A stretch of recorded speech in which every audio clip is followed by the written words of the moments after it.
हाँ भाई, सुनाई दे रहे हैं हम आपको?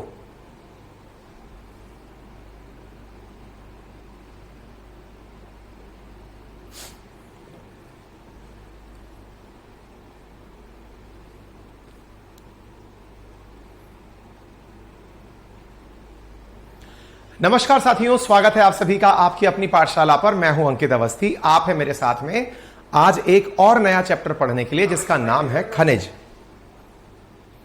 ठीक है, कुछ टेक्निकल ग्लिच था, अब रिजॉल्व हो गया है, हम आपके सामने प्रकट हो चुके हैं। ठीक है, क्लास तो लाइव हो गई थी लेकिन अब वो क्या है कि वॉइस में दिक्कत आ रही थी, तो अब वो रिजॉल्व हो चुकी है और मैं आपको सुनाई भी दे गया हूं। ठीक है, वेरी गुड मॉर्निंग ललित, वैभव, गौरव, शुभम, कुंदन, रुचि, खुशी, नित्य, राणा, निशांत, सोनू, संदीप, सभी साथियों को वेरी गुड मॉर्निंग।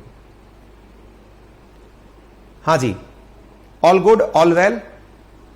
हाँ जी, एक बार के लिए जल्दी से कमेंट बॉक्स में बता दीजिए, कल पॉलिटी की क्लास में प्रेजेंट थे रात को? कैसा रहा अनुभव? कुछ नया टेस्ट इतने दिनों बाद, ज्योग्राफी के बाद पॉलिटी के अंदर जाने पर कुछ नया टेस्ट की फीलिंग आई, कुछ नया एहसास मिला?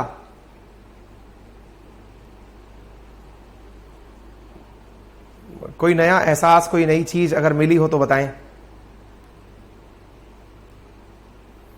हाँ जी, वेरी गुड मॉर्निंग अमर, सम्राट, राहुल, ब्रिज, ललित, हिमांशु, अंजनी, सभी साथियों को वेरी गुड मॉर्निंग।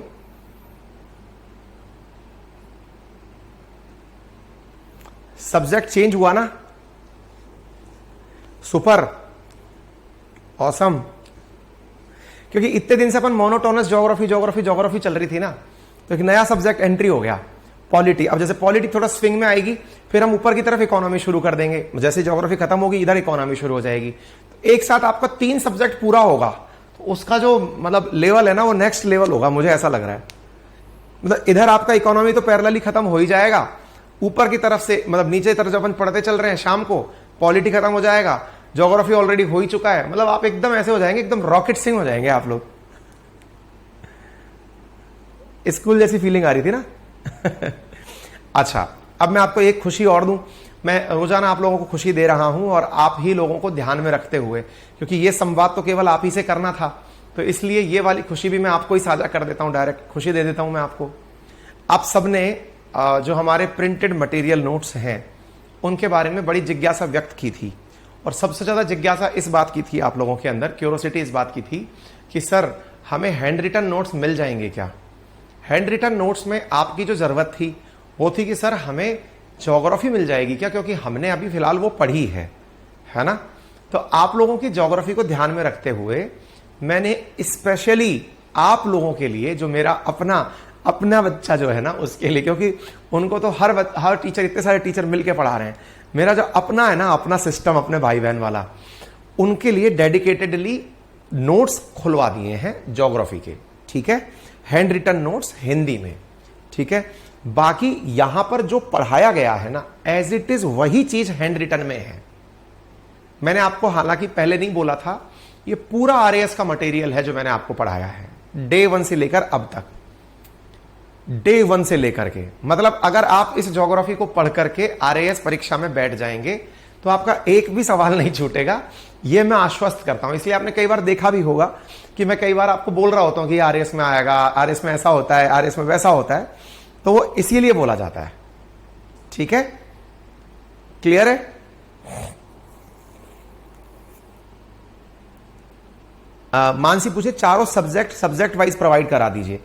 बेटा अभी है ना, मतलब हम विचार कर रहे हैं इस विषय के ऊपर, चारों सब्जेक्ट वाइज प्रोवाइड कराने के लिए।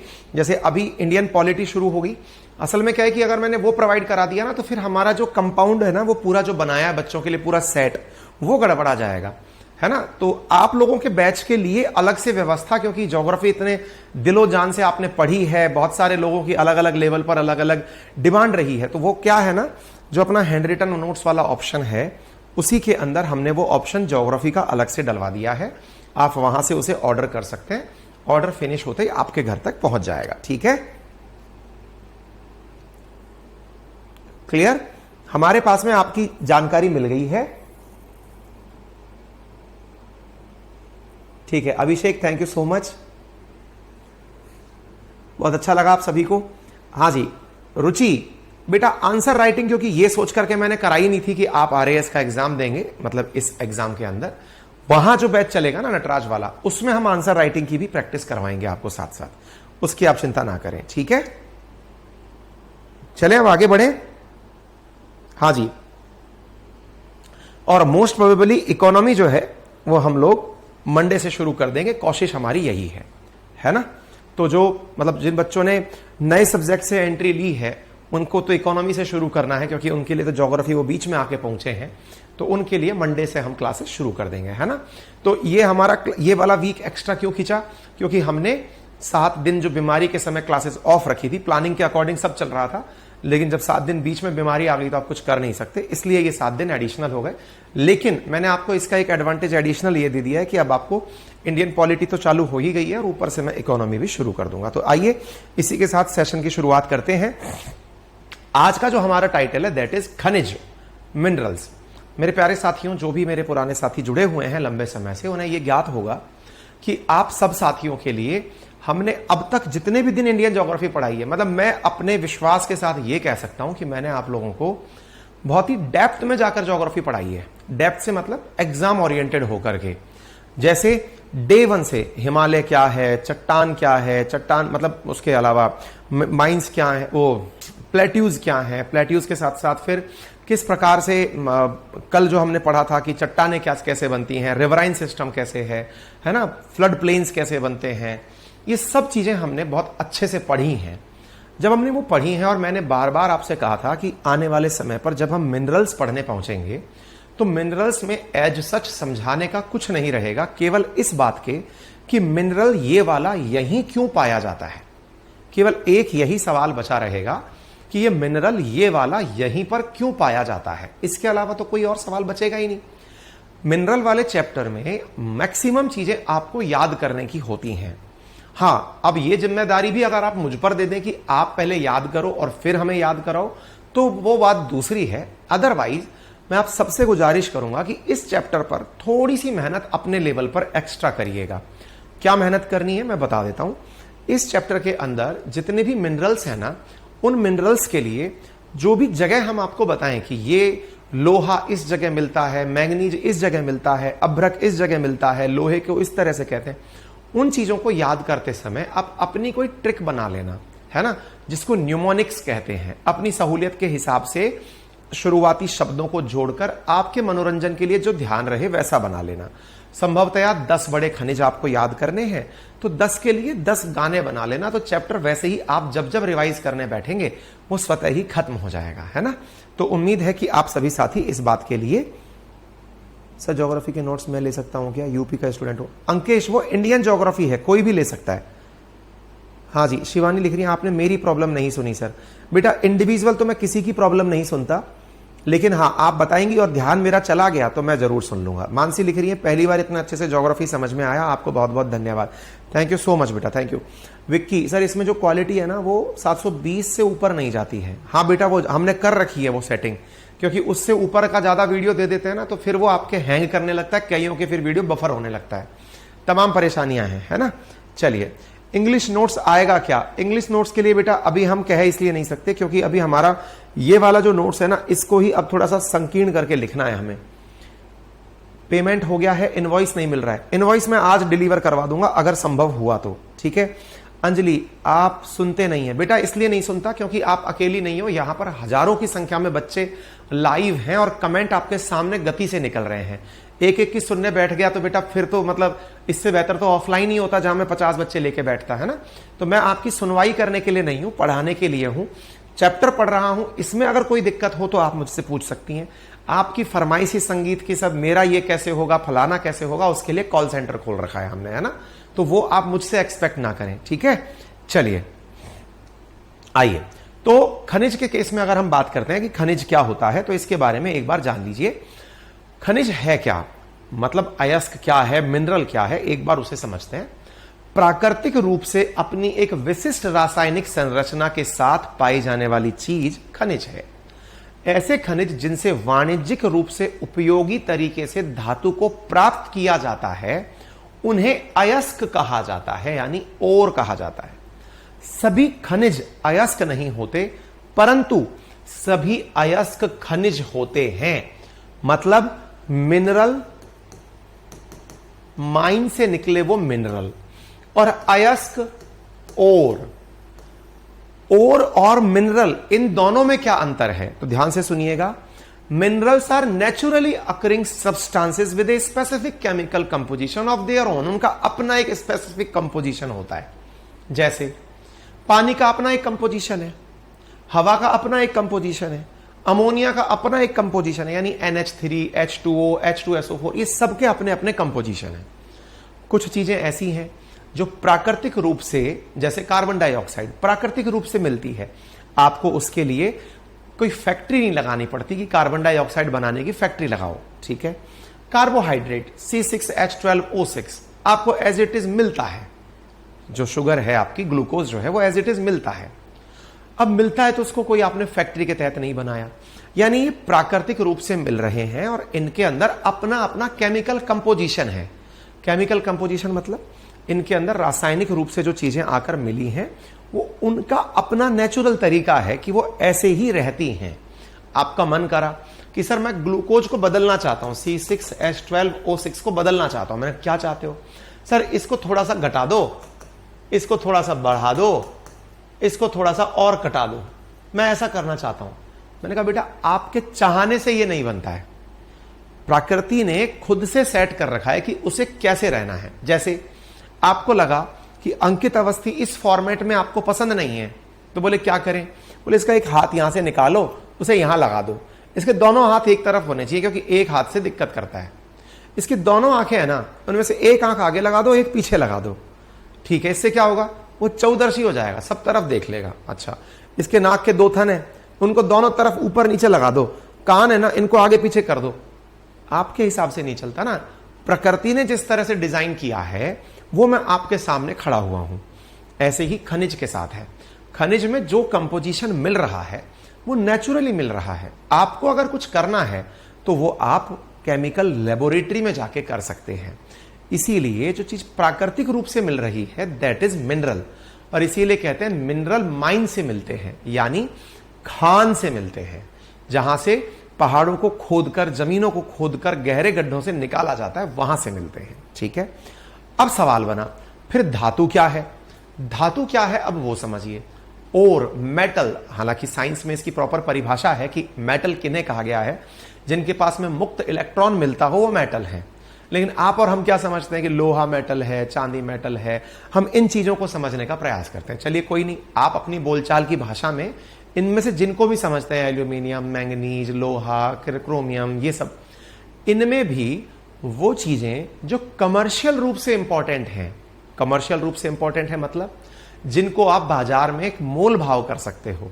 आज आपके पास में मान लीजिए कि पैसा खत्म हुआ, आप एक बाल्टी में भर करके अपने घर के बाहर की मिट्टी को लेकर चले गए दुकानदार के पास कि भैया सुनिए जरा, इस मिट्टी को ले लो और मुझे इतना सामान दे दो।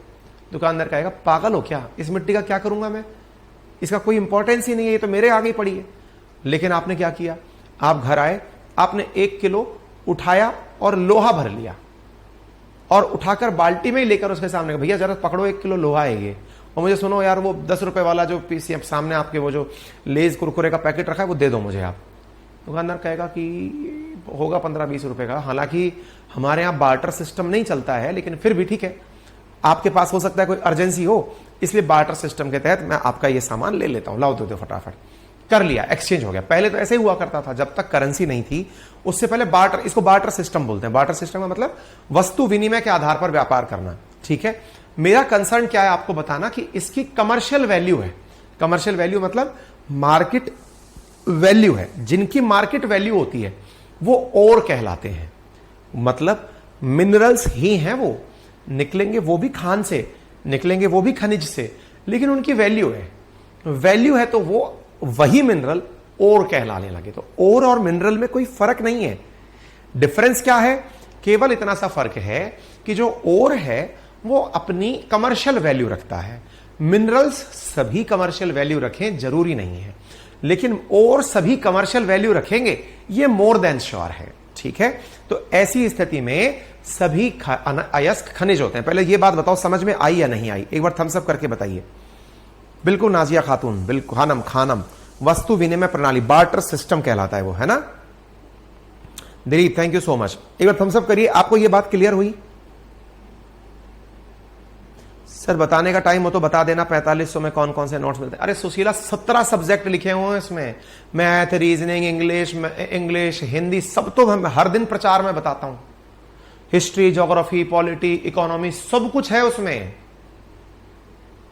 मतलब वंस लाइफ में अगर कभी भी आप मेंस के क्वेश्चन को भी ना भी पढ़ें तो जो भी बाकी है ना वो भी बहुत अच्छा है। तो उसमें कितनी बार तो विज्ञापन कर दिया उसका हमने। ठीक है, क्लियर हो गए? चले आगे बढ़े।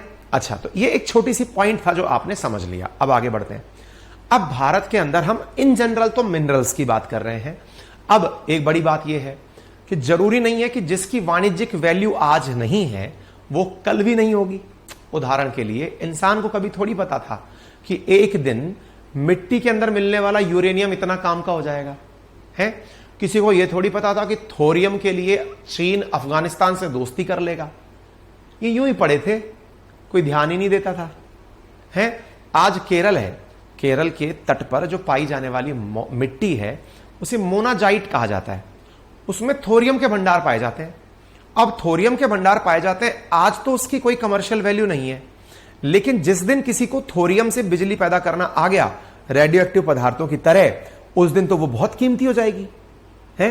राजस्थान के अंदर पहाड़ी पहाड़ थे, किसी को नहीं पता था कि इन पहाड़ों के अंदर ये जो मार्बल है, जो चिकना पत्थर है, ये इतना वैल्यूएबल हो जाएगा कि दुनिया में एक्सपोर्ट होगा। किसी के लिए वो वैल्यूलेस थे। बाद में जब पता चला यार ये तो बहुत काम की चीज है, घर मकानों में काम आती है, महलों में काम आती है, वैल्यू बढ़ गई। तो इसका मतलब ये हुआ कि मिनरल से ओर का जो पहुंचने का क्रम है ना, उसमें फिर वैज्ञानिकों ने समझदारी दिखाई और कहा कि देखो अगर वो मेटेलिक है, अगर उसके अंदर मेटल है, हम पहले से ही उसे ओर मानकर चलेंगे। मिनरल में जो भी खान से मिल रहा है, खोदने से मिल रहा है, वो सब मिनरल है। लेकिन जिसमें मेटल है, अब जैसे संगमरमर में मेटल नहीं है, मिट्टी में मेटल नहीं है, तो बोले इन्हें हम मिनरल कह लेंगे, लेकिन हम इसको ओर और मिनरल को कंफ्यूजन में नहीं रखेंगे, पता चले कब किसकी वैल्यू बढ़ गई। तो चलिए इस बात के ऊपर आगे लड़ाइयां नहीं होंगी। भारत एक मिनरल रिच कंट्री है। मिनरल रिच कंट्री क्यों है भाई? क्योंकि भारत में इतने प्रकार की चट्टानें हैं। कल मैंने आपको पढ़ाई धारवाड़ क्रम की, आर्कियन क्रम की, कुड़प्पा क्रम की, विंध्या क्रम की, कितने तरह की चट्टानें पढ़ाई। उन रॉक्स के अंदर तरह तरह के मिनरल्स पाए जाते हैं। इसलिए इस प्रकार से भारत एक महत्वपूर्ण देश है। भारत महत्वपूर्ण है और ऐसी स्थिति में भारत के अंदर जो सबसे इंपॉर्टेंट चीज देखी गई वो क्या है कि अगर किसी के पास लैंड हो, अब जैसे मान लो कि मैं फिलहाल जयपुर में खड़ा हूं और मुझे लगा कि मुझे लोहे की जरूरत है, लोहे की जरूरत है, मैंने मशीन बुलाई और मैंने मशीन वाले से कहा कि सुनो मेरे घर के आगे ड्रिलिंग करो, जमीन में से मुझे लोहा निकाल के दे दो। उसने कहा पागल हो क्या, यहां लोहा नहीं मिलता है। क्यों नहीं मिलता? मैंने तो सर ने पढ़ाया था, मेरे को तो मैंने पढ़ा था जमीन के अंदर गड्ढा खोदने पे लोहा है। अरे महाराज वो सब जगह नहीं है, कहीं कहीं है। मैंने कहा कहीं कहीं है मतलब?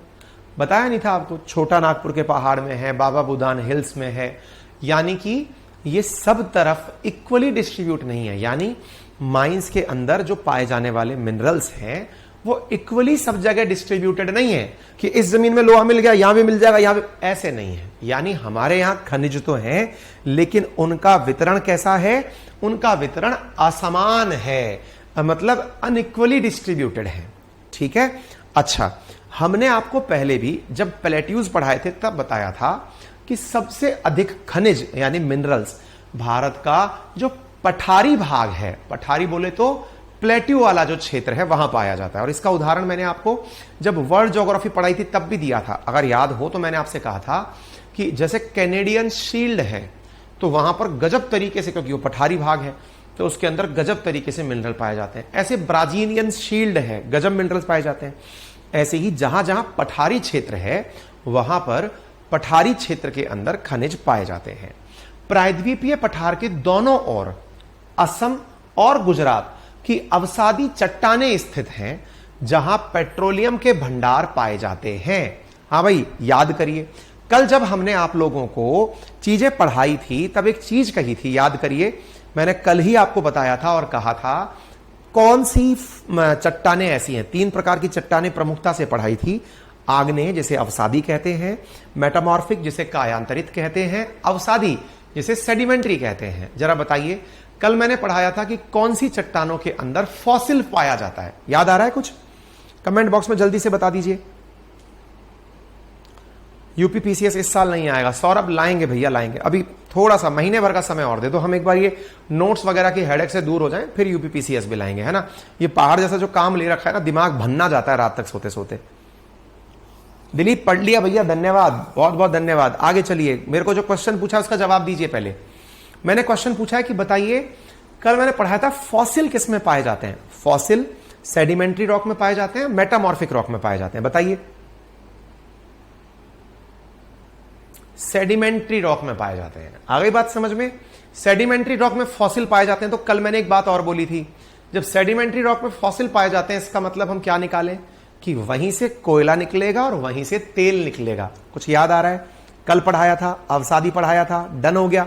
एग्जैक्टली जब ये चीज हम जान चुके हैं, ऐसी स्थिति में यहां पर क्या पॉइंट निकल कर आया, जरा पढ़ लीजिएगा। इंडिया के अंदर असम और गुजरात की अवसादी चट्टानें, अवसादी बोले तो कहा गया सेडिमेंट्री रॉक्स, सेडिमेंट्री रॉक्स के अंदर पेट्रोलियम के भंडार पाए जाते हैं। बोलो, ये समझने में कोई रॉकेट साइंस लगा क्या? कितनी आसान सी बात है। ठीक है, ये भारत का अपना मैप रहा। वर्तमान भारत के नक्शे को अगर हम ध्यान से देखें, जिसमें तेलंगाना भी है, जम्मू कश्मीर भी है, लद्दाख भी, यानी कि अब तक का सबसे ज्यादा अपडेटेड मैप है ये। 2022 का मैप है, जिसमें एक एक चीज बढ़िया तरीके से डिस्ट्रीब्यूट करके दिखाई है। आपको क्या ध्यान करना है? देखिए, जो पढ़े लिखे बालक हैं, क्योंकि ये सारा कंटेंट तो हम एज इट इज आपको अपलोड कर देंगे, तो आप अपने कमेंट बॉक्स में से जब ये कंटेंट अपलोड हो जाए वहां से इसे देख लेना। लेकिन बड़ा सवाल यह है कि हम क्या ध्यान से देख सकते हैं। इस पूरे मैप को देखने में आप कम से कम 6 घंटे की मेहनत लगा सकते हैं, 6 आवर्स। आप पूछेंगे कैसे? मैंने कहा यार देखो, केवल इतना सा मैप आपके पास हो तो आप कितनी सारी चीजें तैयार कर सकते हैं मैप को देख करके। बोले बताओ सर।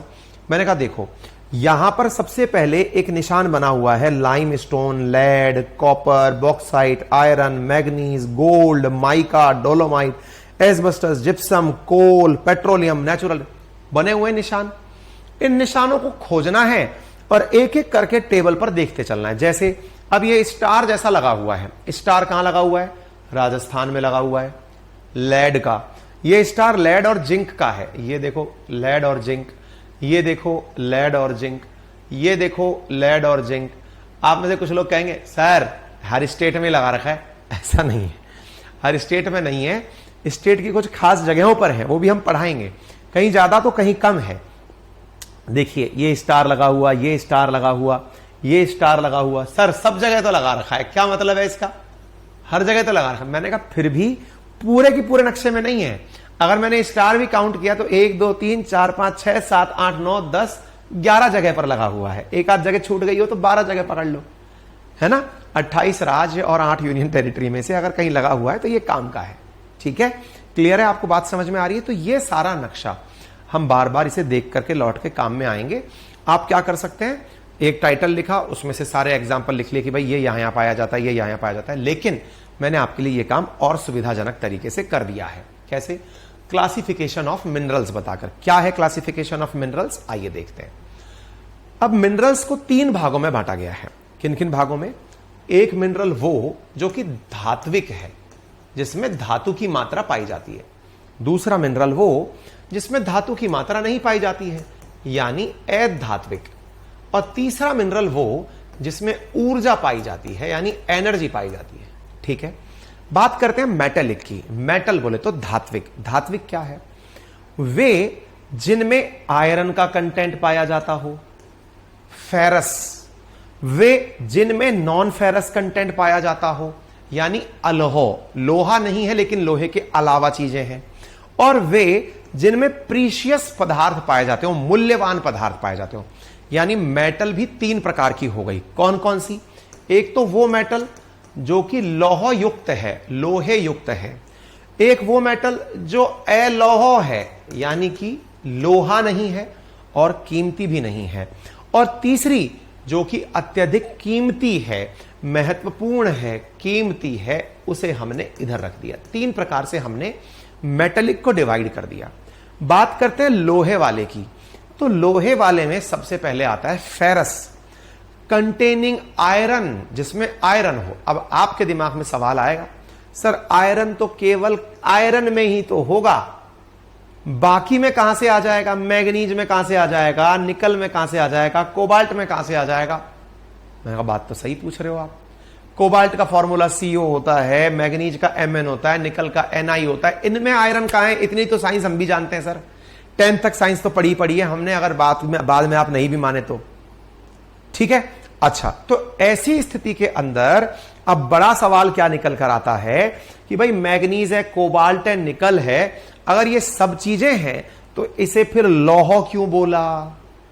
और इनमें कौन से कीड़े लगे थे कि कॉपर, लेड, टिन, बॉक्साइट, इनको भी आप लौह बोल देते? अब जरा समझ लीजिए, अब क्या होता है ना, ये जब आयरन जिस फॉर्म में बाहर निकलकर आता है, किस फॉर्म में निकलकर आता है? आयरन को आप फॉर्मूले में इस तरह से जानते हैं, लेकिन आयरन निकलकर आता है मैग्नेटाइट फॉर्म में, हेमेटाइट फॉर्म में, लिमोनाइट फॉर्म में और सिडेराइट फॉर्म में। तो इनके अपने अपने कुछ रासायनिक फॉर्मूले होते हैं। जो इनके रासायनिक फॉर्मूले होते हैं, उदाहरण के लिए जब हमने लिखा मैग्नेटाइट, लोहे का अयस्क है मैग्नेटाइट, उसमें 70% से अधिक लोहा है, लोहांश है, मतलब लोहे का अंश है। तो बाकी 30% क्या है? उम्मीद है आपको सवाल समझ में आ रहा होगा। जैसे हेमेटाइट है, 60% लोहे का अंश है, बाकी 40% क्या है? तो यहां पर लिखा हुआ है, अगर आप ध्यान से देखें तो देखो 60% ये हो गया, इसके बाद में सिलिका है, चूना है, ऑक्साइड की अशुद्धियां हैं, ये सब पाई जाती हैं। ऐसे ही लिमोनाइट है, 40 से 50% लोहे की मात्रा है, संभवतया और क्या है? सिलिका है, चूना है, ऑक्साइड है। सिडराइट है, 40% लोहा है। इसका मतलब जिन जगहों पर लोहा पाया जाता है वहां इसका मतलब यह नहीं है कि पूरा पूरा एक ही बार में गड्ढा खोदा और लोहा मिल गया, और भाई साहब देखो कितना सारा लोहा है, ले भाई गाड़ी में डाल और ले चल। नहीं, लोहा ऐसे नहीं मिलता है, पत्थर के रूप में मिलता है, लेकिन उस पत्थर में अधिकांश मात्रा लोहे की होती है। पत्थर के अंदर एक पत्थर मिला जिसका 70% हिस्सा लोहा है, तो वो मैग्नेटाइट प्रकार का ओर है। तो सर बाकी 30% का क्या करें? शुद्धिकरण करिए। शुद्धिकरण? हमने कहा जी हां, परिष्करण करिए। इसका क्या करें? हमने कहा गलाओ, पिघलाओ, जो करना है करो, लेकिन इसके अंदर से गंदगी बाहर निकालो। गंदगी कौन सी? अरे जो बाकी बची हुई अशुद्धियां हैं वो बाहर निकालो, और जो स्वच्छ बचा हुआ लोहा है उसे साइड में कर लो। ओके, मतलब यह हुआ कि मैग्नेटाइट वाला जो है इसे सेपरेट किया जा सकता है। बिल्कुल, क्या आपको मेरी बात समझ में आ गई? ऐसे ही हेमेटाइट की अगर हम बात करें तो इसका मतलब 40% जो कचरा है उसे अलग किया जाए, तब जाकर इसके लिए बड़ी बड़ी फैक्ट्रियां लगानी पड़ती हैं। जैसे तेल को साफ करने के लिए रिफाइनरी लगानी पड़ती है, ऐसे इनको भी साफ करने के लिए स्टील प्लांट लगाने पड़ते हैं। अच्छा, तो सर लेकिन हमारा सवाल तो वहीं अटक गया। हमने कहा कहां अटक गया? सर हमने तो यहीं पर पूछा था आपसे, ये जो लिखा हुआ है मैग्नीज, कोबाल्ट, निकल, इनमें कहां आ गया आयरन? मैंने कहा प्रभु, इनमें जब आप मैग्नीज को गड्ढे से बाहर निकालने जाएंगे ना, तो उस गड्ढे में जो पत्थर मिल रहा है, उस पत्थर में केवल मैग्नीज ही नहीं मिल रहा, उस मैग्नीज के अलावा लोहा भी पड़ा हुआ मिल रहा है। क्या मेरी बात समझ रहे हो? लेकिन उस मैग्नीज में लोहे की मात्रा संभवतया 2% हो सकती है, 5% हो सकती। सर आपको कैसे पता? मिलेगा ही मिलेगा। मैंने कहा भैया Mn का यानी मैग्नीज का और आयरन की बॉन्डिंग गजब की है, निकल की और आयरन की बॉन्डिंग गजब की है, इसलिए ये एक साथ मिलते हैं। क्या आप मेरी बात समझ पा रहे हैं? बोले ओके, तो इसका मतलब आप कहना चाह रहे हैं कॉपर की और आयरन की बॉन्डिंग नहीं है? मैंने कहा नहीं है। इसका मतलब आप कहना चाह रहे हैं लेड की, टिन की, बॉक्साइट की, इनकी बॉन्डिंग नहीं है? मैंने कहा बिल्कुल नहीं है। बॉन्डिंग जिनमें है उनको जरा एक बार देख लीजिए। आपने यहां कोबाल्ट देखा, या मैग्नीज देखा, या निकल देखा, आपको पता है इन चारों चीजों को मिला दो, आयरन, मैग्नीज, कोबाल्ट, निकल, और इन चारों को भट्टी से पिघलाकर एक साथ निकाल लो। जो अपने घर के अंदर स्टेनलेस स्टील का बर्तन होता है वो असल में यही तो होता है, इन चारों का मिक्सचर ही तो होता है। समझ पा रहे हो आप? लोहे के बर्तन अलग प्रकार के दिखते हैं और अपने घर के अंदर जो चमकदार स्टील के बर्तन होते हैं वो स्टील क्या है? वो स्टील इन्हीं का तो मिक्सचर है। इन सब में थोड़ी थोड़ी मात्रा, मेजॉरिटी तो लोहा है, अन्य मात्रा में ये है क्योंकि ये लोहे के साथ अच्छी बॉन्डिंग बनाते हैं। आ गई बात समझ में? तो लोहा और लोहे के साथ जो अच्छी बॉन्डिंग बनाए वो तो हो गया फेरस, यानी कि लौह खनिज। आ गई बात समझ में? दूसरा, जो लोहे के साथ अच्छी बॉन्डिंग ना बनाए, जैसे कॉपर का जो बर्तन बना हुआ होता है, कॉपर का जो वायर होता है उसमें लोहा मिला ही नहीं सकते आप दोनों के अंदर। ये बिल्कुल वैसे हो गया जैसे तेल में पानी को मिलाना चैलेंज है। ऐसे ही कॉपर के साथ लोहा बॉन्डिंग करके आपका मेटलिक फॉर्म में नहीं आ सकता। ऐसे ही लेड, पारा, पारे में लोहा नहीं मिल सकता। ऐसे ही टिन शेड, जो टिन बनी हुई है उसके अंदर लोहा नहीं मिल सकता। ऐसे ही बॉक्साइट यानी एल्यूमिनियम, उसके साथ में लोहा नहीं मिल सकता। तो इन दोनों के फीचर अलग अलग हो गए, ठीक है ना? कभी भी एल्यूमिनियम के बने हुए सिक्के को जब आप उठाते हैं तो वो उठता क्यों नहीं? क्योंकि उसमें लौह तत्व मिसिंग है। तो उम्मीद है आपको ये छोटी सी बात समझ में आ रही हो। पूजा सर, आप इतने अच्छे से अपडेटेड हैं कि सब अच्छे से समझ में आता है। हाँ, क्योंकि मैं करंट पढ़ता रहता हूं ना तो चीजें रिलेट हो जाती हैं। Himanshi sir, please provide us notes in English language. Himanshi बेटा, अभी मैं कमिट नहीं कर सकता, 1 महीने वेट करना पड़ेगा, एटलीस्ट 1 महीना, क्योंकि अभी मेरे जो नोट्स बने हैं वो हिंदी में बनाने में मेरी जान निकल गई है। पहले इनको अपडेट होने दो, फिर इंग्लिश का लाऊंगा जरूर, ये मैं कह सकता हूं, जरूर लाऊंगा। फिर चाहे कोई बन ले चाहे नहीं ले, बनवाऊंगा, क्योंकि बच्चे मेरे पास इंग्लिश मीडियम के बहुत सारे हैं। तुरंत ही काम शुरू करूंगा। अभी वैकेंसी निकालनी है, मतलब मेरे विद्यार्थी जो मेरे साथ जुड़ना चाहेंगे उनके लिए। पॉलिटी क्लास को भी एनरोल कर दें, मैं भी एनरोल कर दें। मानी कर तो दिया, शाम को पॉलिटी की क्लास आपको दिखने लग गई है, ठीक है? Vicky, once in a life आपसे मिलना जरूर है, लव यू, गजब टीचिंग स्टाइल। धन्यवाद भैया। अगेन ये मैं नहीं हूं, कंटेंट अच्छा है, मुझे वही वाली बात है, ये वो वाली बात है। भगवान अच्छा है, भगवान की प्रशंसा करने वालों को लोग भगवान समझ लेते हैं। टीचर अच्छा नहीं है, कंटेंट अच्छा है। कंटेंट अच्छा होता है, हमारी परीक्षाएं पास होती हैं। कंटेंट को समझाने वाला हमें पसंद आ जाता है और टीचर महान लगने लगता है। अपन तो आप जैसे ही हैं, आपका बड़ा भाई हूं मैं। आप भी मेरी जगह जब खड़े होंगे, आप ऐसी मेहनत करेंगे कि समझाना है अच्छे से तो समझा पाएंगे, है ना? तो अपने ऊपर इस बर्डन को मत लेने दीजिए कि आप महान हैं या मैं महान हूं। कोई नहीं महान है, ठीक है? उम्मीद है आपको ये बात मेटेलिक की समझ में आ गई होगी, बहुत आसानी से समझ में आ गई होगी। अब आती है बात गोल्ड, सिल्वर, प्लेटिनम। इनमें तो लोहे का लेना देना भी नहीं है ना? महंगे तो कितने हैं कि भाई साहब, लोग आजकल शादी ब्याह के अंदर प्लेटिनम की अंगूठी पहनाने लगे हैं, टाइटेनियम के औजार पाने देने लगे हैं। गोल्ड तो आजकल ऐसा हो गया कि पैसे वाले लोग गोल्ड के चम्मच से खाना खा रहे हैं। सिल्वर के बर्तन तो आजकल लोगों के, चांदी के बर्तन जो हैं वो आजकल सिंपल स्टील के बर्तनों के साथ रखा हुआ है, लेकिन महंगे हैं, प्रीशियस। तो उम्मीद है आपको मेटेलिक शब्द समझ में आ गया हो। अब चलते हैं नॉन मेटेलिक क्या है। नॉन मेटेलिक मतलब जिनमें मेटल नहीं है।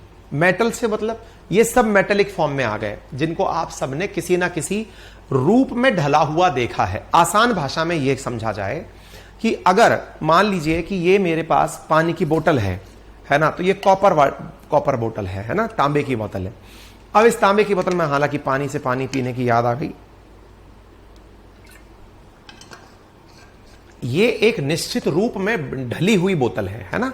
अच्छा, लेकिन अगर मैं आपसे कहूं कि एक काम करो, माइका जो काम में लेते हैं ना, अपने टीन शेड बनाने के काम में लेते हैं, मैं दिखाऊंगा, है ना? जो क्या कहते हैं आप उसको, कैसे समझेंगे, दिखाऊंगा। चद्दरें बनती हैं इसकी, सॉल्ट, नमक, पोटाश, सल्फर, ग्रेनाइट। मैंने कहा इनका बर्तन बना दो मेरे लिए, बना नहीं पाओगे, रूप में ढाल नहीं पाओगे। अरे सर क्या बात कर रहे हो, मूर्तियां बना लेते हैं हम लोग, मूर्ति बनाकर दूसरे रूप में ढाल दो, मान जाऊंगा। एक बार बना दिया, मान लीजिए आपने ग्रेनाइट की एक बढ़िया सी मूर्ति बना दी। सर आपने देखा यहाँ पे ग्रेनाइट लिखा हुआ है, मार्बल लिखा हुआ है, मूर्ति तो सारी इसी से बनती है। मैंने कहा बहुत बढ़िया।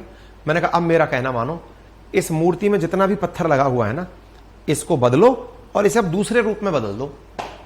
मैं कहना भूल जाऊंगा, लेकिन अगर मैंने ये मेटल आपको दिया और इसको कहा कि इसको दूसरे रूप में बदल दो, तो इसको कूट पीट कर आप दूसरे रूप में बदल सकते हैं।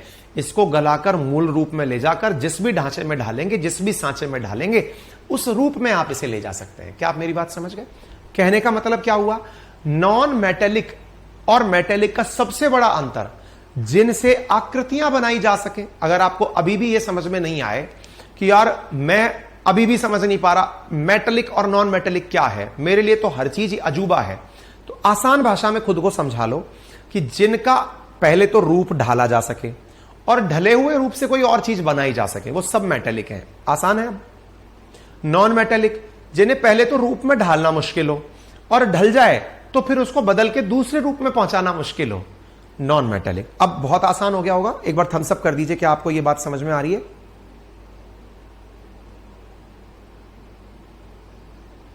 रणधीर, मैं डिफेंस पर्सन हूं, पेन ड्राइव कोर्स ले आइए हमारे लिए। रणधीर जी, मैं आपका बहुत सम्मान करता हूं और मुझे आप ही की वजह से इस प्रकार की आइडिया मिला है कि ये पेन ड्राइव कोर्स भी लाए जा सकते हैं। एक बार जब हमारे कोर्स कंप्लीट हो जाएंगे तो संभवतया हम इस बारे में विचार करेंगे।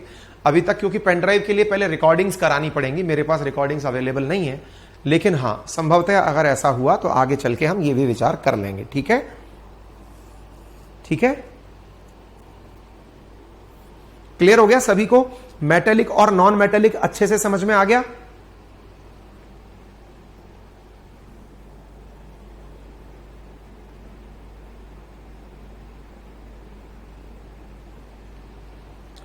क्लियर हो गया ना? क्लियर? चलिए, अच्छा, हां, Pawan, still doesn't have magnetic property. Yes, क्योंकि उसकी बॉन्डिंग में जो फ्री इलेक्ट्रॉन है वो इनके साथ बॉन्डिंग में काम आ गए। हिमांशी, दीपक सर की हिस्ट्री की क्लास क्यों नहीं हो रही? बेटा, उनकी क्लासेस में सर को मैंने बोला है कि एक बार आप इंग्लिश टर्मिनोलॉजी तैयार कर लीजिए, तो वो इंग्लिश टर्मिनोलॉजी तैयार कर रहे हैं। जैसे ही तैयार हो जाएंगी उनकी क्लासेस शुरू हो जाएंगी। ठीक है? पॉलिटी के भी हैंड रिटन नोट्स आएंगे सौरभ, बिल्कुल आएंगे, है ना? आगे बढ़ते हैं। चलिए, क्लियर हो गया? यहां तक समझ में आ गया? नॉन मेटेलिक क्लियर हो गया, मेटेलिक और नॉन मेटेलिक का डाउट खत्म।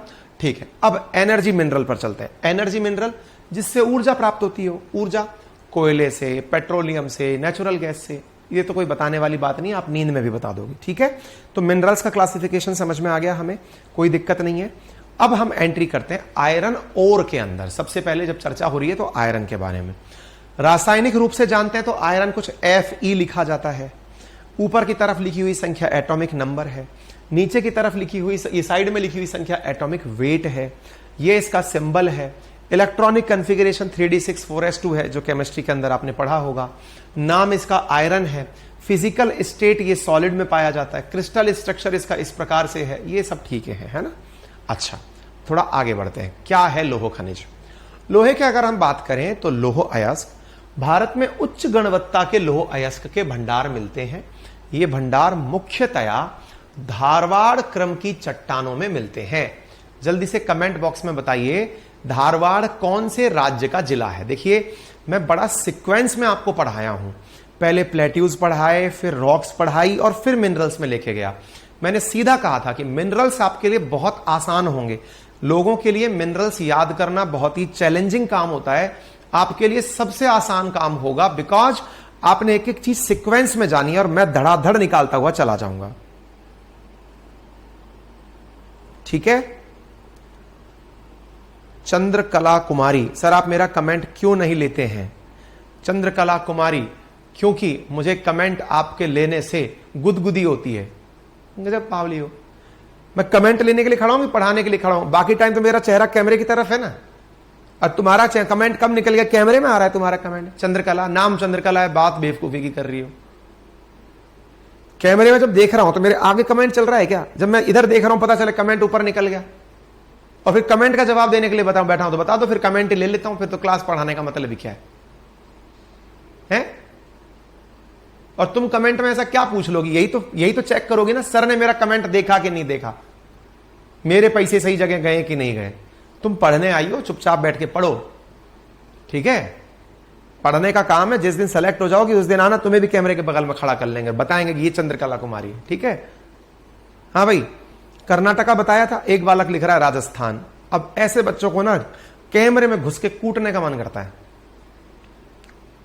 बताया था कल, कर्नाटक के अंदर एक जिला है धारवाड़, उस धारवाड़ के नाम पर धारवाड़ क्रम की चट्टानें बताई हमने।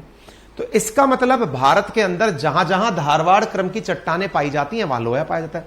तो कल वाला जो चट्टान वाला चैप्टर है एक बार ढंग से रिवाइज करना, उसमें धारवाड़ क्रम की चट्टानें कहां कहां मिलती हैं ये भी मैंने आपको मैप पे दिखाया था कि भाई देखो यहां यहां धारवाड़ क्रम की चट्टानें मिलती हैं, तो एक बार उन्हें भी चेक कर लेना। क्लियर हो गया? चलिए आगे बढ़ते हैं। फिर चलते हैं हम इनके 4 प्रमुख प्रकार के अयस्क पर। यानी अयस्क क्या है? अयस्क जो खान में से निकल कर आएगा, दैट इज ओर। वो कितने प्रकार का है? 4 प्रकार का है। 4 प्रकार क्यों बताए भाई? ग्रेडिंग कर दी। ग्रेडिंग मतलब कभी आप लोग फल की दुकान पर अगर गए हों, फल खरीदने गए हों, तो आपने एक चीज नोटिस की होगी, वहां पर बड़ा ग्रेडिंग करके सब्जियां रखी जाती हैं, फल रखे जाते हैं। और एप्पल के साथ तो गजब ही होता है। एप्पल लेकर के 100 रुपए किलो से 80 रुपए किलो से 500 रुपए किलो तक के रखा हुआ होता है। वो किसी अच्छी दुकान पर पहुंच जाओ तो वो और भी महंगे टिका देगा। सर ये 100 रुपए किलो, 180 रुपए किलो, 250 रुपए किलो, 350 रुपए किलो, 500 रुपए किलो। आप कहेंगे A4 एप्पल? बोले हाँ सर ये A4 एप्पल है। भाई विशेषता बताता जा। सर इसमें से देखो लोकल एप्पल है, थोड़ा स्वाद इसका बेर जैसा आता है, इसके स्वाद में सर हल्की सी खटाई है, इसके स्वाद में सर अलग ही मतलब स्ट्रेंज फील आएगी। आपको ऐसा फीलिंग आएगा जैसे मिंट खा लिया है। अच्छा इसमें सर ये खराब ही नहीं होता, फ्रेश। ये तो सर न्यूजीलैंड का है इसलिए महंगा है। ये लीजिए। एप्पल के 5 प्रकार है, तो एप्पल ही ना, ऐसे ही लोहे के साथ है, निकलेगा तो लोहा ही, लेकिन उनमें लोहे की जो मात्रा है ना उसके आधार पर इसे विभक्त किया गया है। जैसे मैग्नेटाइट में 70% लोहा पाया जाता है, ओर में जो गड्ढा खोद के निकाला उसके अंदर 70% कोयला, 70% लोहा है। यानी उसे जब आप पिघलाएंगे तो 70% मात्रा उसमें लोहे की निकलेगी। सर ये तो अच्छी चीज है, ऑब्वियस ही बात अच्छी है, इसीलिए तो मैग्नेटाइट की सबसे ज्यादा डिमांड होती है। तो मैग्नेटाइट की जो सबसे ज्यादा डिमांड होती है, और भारत में जो कुल लोहा पाया जाता है उसमें से 25% लोहे के भंडार मैग्नेटाइट प्रकार के हैं। ठीक है, मुख्यतया ये दक्षिण भारत के जो 5 राज्य हैं जो धारवाड़ क्रम में काउंट होते हैं उनमें पाए जाते हैं, लेकिन राजस्थान और गोवा में भी ये मैग्नेटाइट प्रकार का लोहा पाया जाता है। ठीक है, ये एक बेसिक जानकारी रख ली। फिर हेमेटाइट 60% जिसमें लोहा मिले, यानी 40% कचरा। तुलनात्मक रूप से यह सबसे अच्छा है क्योंकि 70% इसमें लोहे की मात्रा है, इसमें 60% लोहे की मात्रा है। लेकिन भारत में जो 75% लोहे के भंडार हैं वो इसी प्रकार के पाए जाते हैं। ठीक है, ये मुख्यतया उड़ीसा, झारखंड, छत्तीसगढ़, कर्नाटक में पाए जाते हैं। अब आपका दिमाग फिर भन्ना गया, 1 मिनट सर दक्षिण भारत में नहीं आता कर्नाटक है, कर्नाटक के अंदर ये आपका ये नहीं आता, धारवाड़ नहीं आएगा, ये सब उस तरफ ही आएगा, फिर आप ये क्यों बोल रहे हो हेमेटाइट भी वही मिलता है? मैंने कहा शांत गदाधारी भीम, हेमेटाइट की कोई दुश्मनी नहीं है मैग्नेटाइट से कि जहां मैग्नेटाइट मिलेगा वहां हेमेटाइट नाराज हो जाएगा। क्या सब्जी वाला अपनी थैली पर रखे हुए फलों को मिक्स करके नहीं बेच सकता क्या? 4 कश्मीर के उठाए, 4 नागपुर के उठाए, मिलाकर मिक्स किए, बोले साहब ये अपने आप में वैरायटी है, ये खट्टा मीठा है सर, एक खाएंगे खट्टा लगेगा, एक खाएंगे मीठा लगेगा, अलग वैरायटी है सर, निकाल दी। माइंस के साथ भी यही है, हो सकता है मैग्नेटाइट हेमेटाइट एक साथ में मिल जाए, क्या दिक्कत है? ठीक है, तो इस प्रकार से हेमेटाइट आपके दिमाग में बैठ जाना चाहिए। क्लियर हो गया? तो परसेंटेज और परसेंटेज के हिसाब से उसका पाया जाना क्लियर होना चाहिए। बाकी 2 प्रकार और भी हैं जिनमें से लेमोनाइट और सिडेराइट है। आप इनको मात्रा के आधार पर ध्यान रख लें, 40-50%, 40%। याद क्या रखना है? ये तो 4 प्रकार हैं, अगर कुछ भी याद ना हो, जैसे कोयले के 4 प्रकार आप याद करते हैं, एंथ्रासाइट, बिटुमिनस, पीट और लिग्नाइट, 4 प्रकार के आप कोयले के प्रकार याद करते हैं, उसमें कार्बन की मात्रा के आधार पर ऐसे ही लोहे के 4 प्रकार याद रखिए, मैग्नेटाइट, हेमेटाइट, लिमोनाइट और सिडेराइट। कई बार 1 डे एग्जामिनेशन में इन चारों को घटते हुए लोहे की मात्रा के आधार पर व्यवस्थित करने के लिए पूछ लिया जाता है। कई बार यह पूछ लिया जाता है कि siderite is a type of, अब नीचे ऑप्शन दे दिया कोयला, लोहा, मैग्नीज और एल्यूमिनियम। हम कंफ्यूज हो रहे हैं सिडेराइट क्या होता है, सिडेराइट क्या होता है। तो सिडेराइट जो है is an ore of iron, है ना। तो ऐसी स्थिति में ये चारों नाम आपके पास अच्छे से याद हो, भविष्य में कभी पूछा जाए तो आप कंफ्यूज ना हो। जैसे कि यूरेनियम के लिए पिच ब्लेंड नाम से अयस्क पाया जाता है, ऐसे ही लोहे के लिए सिडेराइट नाम से अयस्क पाया जाता है। दिमाग में ये याद रहना चाहिए। कल को पूछो what is pitch blend, sir uranium तो पता है, पिच ब्लेंड नहीं पता क्या होता है। अरे तो पिच ब्लेंड में ही यूरेनियम मिलता है। ये जो चीज याद कर, what is bauxite, sir aluminium तो पता है, बॉक्साइड नहीं पता। तो बॉक्साइड में तो मिलता है एल्यूमिनियम मेरे भाई। कहने का अर्थ क्या हुआ कि वो जो और है ना उसका नाम है ये सिडेराइट। तो आपसे क्या पूछा जा सकता है, चारों को क्रम में व्यवस्थित करिए, नंबर 1। दूसरा क्या पूछा जा सकता है, कई बार सीधा देकर पूछ लिया कि इनमें से ये कौन सा है। ये तो था अब तक का। इसके बाद जब आप किसी अच्छे एग्जामिनेशन में बैठते हैं तो वहां क्या पूछा जाता है वो जानिए। वहां पूछा जाता है कि कौन से क्षेत्र में कौन सी जगह खास है। उदाहरण के लिए अगर हम लौह अयस्क की मुख्य पेटियां या प्रमुख स्थान बात करें तो आप इधर की तरफ देखिए। आप यहां पर देख रहे हैं गोवा, इधर की तरफ देख रहे हैं आप, ये तो महाराष्ट्र और ये छोटा सा क्षेत्र गोवा। इधर आप देख रहे हैं कुद्रेमुख सेक्टर, कहां पर, कर्नाटक के अंदर। कर्नाटका बेलारी हॉस्पेट सेक्टर, यहां पर बिल्कुल कर्नाटक के और आंध्रा के बॉर्डर पर।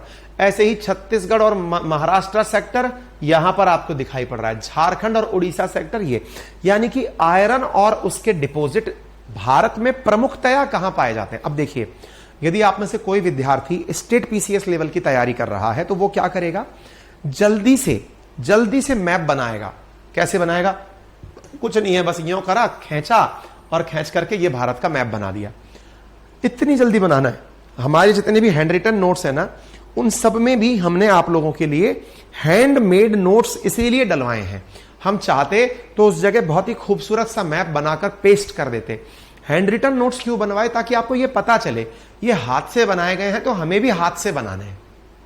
पेपर में जब राइटिंग करने जाते हैं तो हाथ के मैप चाहिए होते हैं, वहां पर आप अपनी जेब से खरीद के मैप लेकर नहीं जाते हैं, ठीक है। अब आपको ये पता होना चाहिए, यहां गुजरात है, यहां महाराष्ट्र है, यहां गोवा है, यहां कर्नाटक है, यहां केरल है, यहां तमिलनाडु है, यहां आंध्र प्रदेश है, यहां तेलंगाना है, यहां पर उड़ीसा है, यहां छत्तीसगढ़ है, पश्चिम बंगाल है, यहां पर मध्य प्रदेश है, छत्तीसगढ़ है, और यहां पर उठा करके क्या कहते हैं इसको, बिहार है, ऊपर की तरफ यूपी है। दिमाग में पिक्चर होनी चाहिए। पिक्चर है तो फिर आप क्या करेंगे, तुरंत यहां पर गोला बनाया, गुजरात है, यहां महाराष्ट्र है, महाराष्ट्र में एक मार्क किया, गोवा में एक मार्क किया, यहां पर एक मार्क किया, यहां पर एक मार्क किया, यहां पर खट से सारी जगह खींच के लिख दी। महाराष्ट्र, गोवा, इधर की तरफ उठा दिया बेल्लारी, ये क्या बोलते हैं आपका कुद्रेमुख उठा दिया, बेल्लारी हॉट स्पॉट उठा दिया, उड़ीसा, झारखंड, और ये उठा दिया, खट से मार्क किया और साइड में लिख दिया। 10 नंबर के पेपर में मुश्किल से 2 मिनट में मैप खींचा, डायग्राम बनाए, पुट किया, आंसर तैयार। और फिर बगल में सुंदर सुंदर राइटिंग में ये लिखकर चले आए, क्या, उड़ीसा झारखंड पेटी में लोहा मिलता है, दुर्ग बस्तर चंद्रपुर पेटी में लोहा मिलता है, महाराष्ट्र गोवा पेटी में लोहा मिलता है, बेलारी चित्रदुर्ग चिकमंगलुरु और टुकमुर पेटी के अंदर लोहा मिलता है। मास्टर राजी, आप भी राजी? क्या आप मेरी बात समझ पा रहे हैं?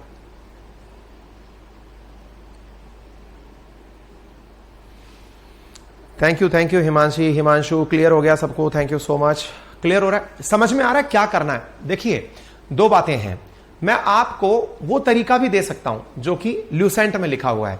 बेटा लोहे की ये 4 खाने याद कर लो, याद करोगे भूल जाओगे, लेकिन जो आज आपने समझ विकसित की है ना अपने दिमाग में, ये जो माइंस और मिनरल्स को लेकर समझ विकसित की है, मैं यकीनन बता रहा हूं कि एक दिन आपको ये सबसे अच्छा चैप्टर लगने लगेगा कि मेरी पसंदीदा चैप्टर कौन सा है, तो मिनरल्स है भैया अपना। तो क्यों पसंद है, क्योंकि आप पता है क्या करना है, सीधा है, याद करना है, रटने बैठना है, प्रिंट निकाले, रटा, एक दिन में रट के साइड होना है।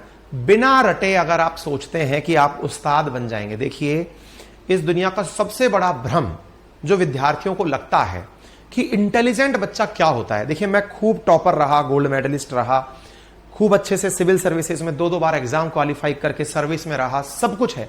मुझे देखकर एक आम व्यक्ति क्या सोचता है, यार पढ़ने में होनहार था, इंटेलिजेंट था, हो गया इसका। नहीं भाई, मैं होनहार भी नहीं था, मैं इंटेलिजेंट भी नहीं था। मैं चीजें जो याद करता था उन्हें रट भी लेता था कि भाई रटो अब इसे। पहला काम समझने का है, हमने समझ लिया, हमने माइन समझ लिया, मिनरल समझ लिया, कहां मिलता है ये समझ लिया, क्यों मिलता है ये समझ लिया, टाइप समझ लिए। अंत में तो लिखते समय काम हमारा याद किया हुआ ही आएगा। तो समझ के बाद याद करना जरूरी है। कोई भी चीज अगर आपने पढ़ी और उसे याद नहीं किया तो वो वेस्टेज है। सुनने में तो हर चीज कर्ण प्रिय लगेगी, आपको हर चीज ऐसी लगेगी आहा सब याद हो गया, लेकिन वो जब आप याद करोगे ना प्रभु, तब जाकर के आपको वो काम की मिलेगी। यानी मिनरल चैप्टर मिल गया तो आप मिनरल को उठाइए, रट्टा मार दीजिए, पूरी एक एक चीज दिमाग में छाप लीजिए और किताब बंद करके कॉपी में लिख लीजिए। That is study. सुनना स्टडी नहीं है। सुनना तो केवल समझने के लिए जरूरी है। जो मैं आपका काम करा रहा हूं यह आपका डर निकालेगा, यह आपको सब्जेक्ट के प्रति स्नेह भाव से नजदीक लेकर जाएगा। लेकिन आप जब तक रटेंगे नहीं, आप परीक्षा में कुछ परफॉर्म नहीं कर पाएंगे। बाद में मुझे गंदा बुरा भला बुरा कहेंगे, आपने पढ़ाया था हमारे याद ही नहीं हुआ, हम क्या करें। तो वो आपके ऊपर है ना। तो उम्मीद है कि आप इस चीज को अच्छे से समझ पाए, है ना। तो इस चीज को आप कर पाएंगे। हाँ, अंशी का आपके ऊपर है बेटा, पीडीएफ से नोट्स बनाए। बाकी ये सारी चीजें जो है मैं भी मतलब आपको लिखित में भी भेजूंगा, लेकिन वो जब तक आएंगी उससे पहले तो आप इन्हीं को, ये सारा का सारा कंटेंट हम अभी डालेंगे तो आप इसको डाउनलोड कर लीजिएगा, वहां से डाउनलोड करके इसका प्रिंट निकलवा लीजिएगा। ठीक है ना, क्लियर हो गया। अच्छा, तो ये हमने बता दिया कहां पे क्या है। इसके बाद में अगर हम देश के अंदर लार्जेस्ट माइन ओर्स की बात करें, कहां कहां पर लार्जेस्ट मात्रा पाई जाती है, जैसे मैग्नेटाइट सबसे ज्यादा कहां पाया जाता है, तो सबसे ज्यादा तो कर्नाटक में, क्योंकि धारवाड़ क्रम की चट्टानें कर्नाटक में ही है। उसके बाद आंध्र प्रदेश, राजस्थान, तमिलनाडु, गोवा इस परसेंटेज में पाया जाता है ना। हेमेटाइट कहां पाया जाता है, तो सबसे ज्यादा उड़ीसा, फिर झारखंड, फिर छत्तीसगढ़, फिर कर्नाटक और फिर गोवा में पाया जाता है। ठीक है ना। आयरन ओर के लार्जेस्ट प्रोड्यूसर राज्य कौन से हैं, तो उड़ीसा में सबसे ज्यादा आयरन निकलता है। कौन सा वाला है वो उड़ीसा में जो निकल रहा है, हेमेटाइट प्रकार का निकल रहा है। उसके बाद में झारखंड में निकल रहा है। तो देखिए उड़ीसा के अंदर नंबर 1 पर प्रोड्यूस, फिर छत्तीसगढ़ के अंदर 16% हमारी जरूरत का, कर्नाटक में 14% हमारी जरूरत का। अब दिमाग आपका फिर भन्ना गया, सर एक मिनट दिमाग कंफ्यूज हो गया। हमने कहा कैसे कंफ्यूज हो गया, यहां 72% है तो यहां से सबसे ज्यादा क्यों नहीं निकलता। मैंने कहा सवाल तो सही है। मैंने कहा एक कैलकुलेशन करें, बोले बताओ। हमने कहा कुल मिलाकर जो लोहा था उसमें 25% मैग्नेटाइट था और 75% कुल भारत में प्राप्त जो लोहा है उसका हेमेटाइट था। ठीक है, बोले ठीक है।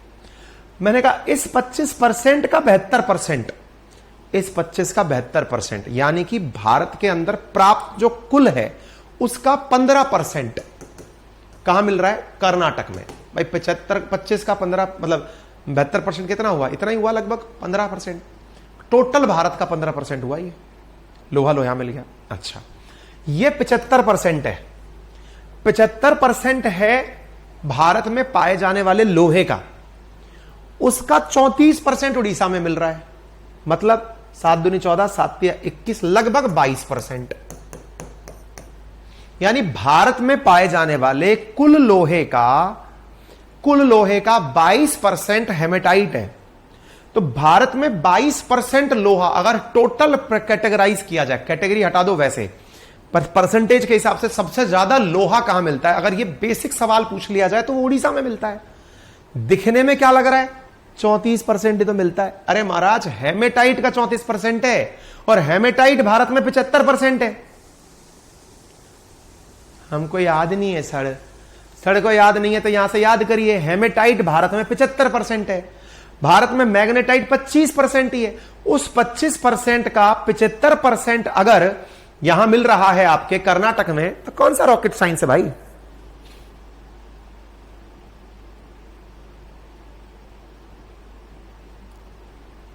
क्या आपको मेरी बात समझ में आ रही है? अरे बोलो महाराज, बात समझ में आ रही है, क्लियर हो रहा है, दिमाग में जा रहा है। मतलब कई बार क्या होता है ना, सर हमारे तो कंफ्यूजन हो गया, ये 34% है, ये टॉपर है, आपने कहा सबसे ज्यादा उड़ीसा में पैदा होता है, हमारे तो समझ में नहीं आ रहा सर कैसे होता है सर, है। फिर आपने ये 22% कह दिया सर, 7 दूनी 14, ये 7.5% है, यहाँ छत्तीसगढ़ 22% है, 75 का 22, लगभग 7 दूनी 14, 15% ये भी है सर। 15% भारत के कुल पैदा होने का यहां भी है और यहां भी है। झारखंड सर लगभग 15% ये भी है। मैं कहा बिल्कुल है, इसी क्रम को आप यहां देख रहे हो। उड़ीसा सबसे ऊपर, फिर छत्तीसगढ़, फिर कर्नाटक, फिर झारखंड, ऑलमोस्ट आगे पीछे तो है ये सब। केवल सेंस लगाने की जरूरत थी, साइंस नहीं, सेंस।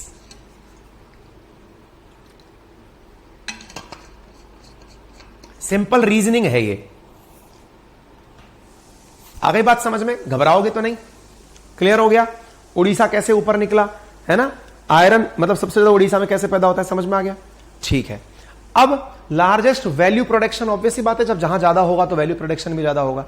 कई बार पेपर में आपसे यह चीज भी पूछ ली जाती है कि क्रम में व्यवस्थित करिए, भारत में सबसे ज्यादा आयरन कहां पैदा होता है। तो आयरन की पैदावार के आधार पर उड़ीसा, छत्तीसगढ़, कर्नाटक, झारखंड, ये आप याद कर सकते हैं। ठीक है, तो भैया आयरन पर ही आज हम रोक रहे हैं। आपसे गुजारिश करेंगे कि कल एक बार मैंगनीज आप पढ़ करके आएंगे और थोड़ा बहुत आगे तक का भी जो लोह अयस्क है ना, ये आप पढ़कर आएंगे। कल आपसे पूछते पूछते फिर आगे बढ़ेंगे हम। ठीक है, क्वेश्चन के साथ साथ मैं पूरा कंटेंट आपको अभी की अभी डलवा दे रहा हूं, आप इसे करके आइएगा। कल फिर मिलते हैं। ठीक है साहब, कराएंगे? कर लेंगे या नहीं कर लेंगे? कर लेंगे ना? ठीक है,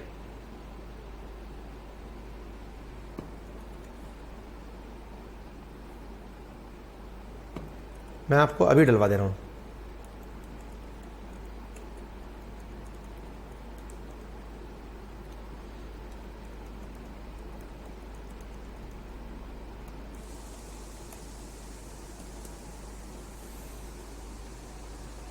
ठीक है, ऑल गुड?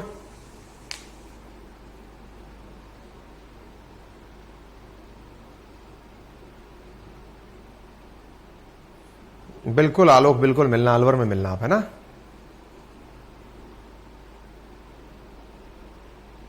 डन। चलिए, अपना ख्याल रखिए, फिर मुलाकात करते हैं आप सबसे, है ना? Take care, bye bye. और हाँ, अगर किसी को चाहिए अपने ज्योग्राफी के नोट्स, तो अपन ने जो अपना एप्लीकेशन वाला पोर्शन है वो केवल ज्योग्राफी के आप लोगों के लिए निकाले हैं, क्योंकि ज्योग्राफी आप लोगों ने इतना लंबा चौड़ा पढ़ लिया है कि आपको पता होना जरूरी है। इसलिए हमने ज्योग्राफी आपके लिए डेडिकेटेडली वहां डाल दिया है। अपना जो एप्लीकेशन है ना, उसके बगल में हैंड रिटन एप्लीकेशन का ऑप्शन है, वहीं पर ही ज्योग्राफी का ऑप्शन भी दिया है हमने, आप वहां पर ऑर्डर कर सकते हैं। ठीक है, थैंक यू सो मच, ख्याल रखें अपना, बाय बाय।